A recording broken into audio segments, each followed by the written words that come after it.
Let's talk about why.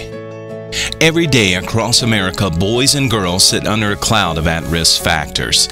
Gun violence, drug and alcohol abuse, teenage pregnancy, single-parent homes, and low income. It's perhaps the only time in their lives they can say they are victims of someone else's poor choices and environment. One such girl is Portia.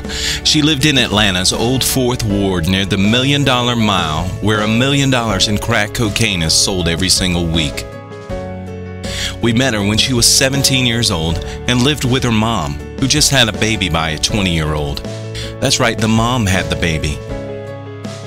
Her mom made her drop out of school to take care of the baby at home. Portia was introduced to the Music Matters Project and was excited to play the upright bass. We were excited too for her because we talked with the Atlanta Symphony, who said they would give her free private lessons. We got the instrument donated through our Instrument of Change program, but there was a problem. Portia's boyfriend was 34 years old, and before we could get the good news to her, she ran away with him back to the cloud of poor choices. But this is the story about Greg.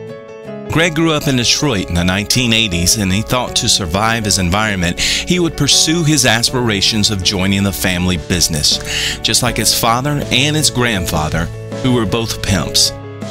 He was introduced to music when someone moved in across the street who played all types of instruments and took Greg under his wing, teaching him all about it. As Greg tells it, 2.5 years later, he's in a castle in Europe, and Bon Jovi is in the room across the hall, and he's on tour with Arista Records. Today, Greg is an award-winning producer in the music industry. These are the stories.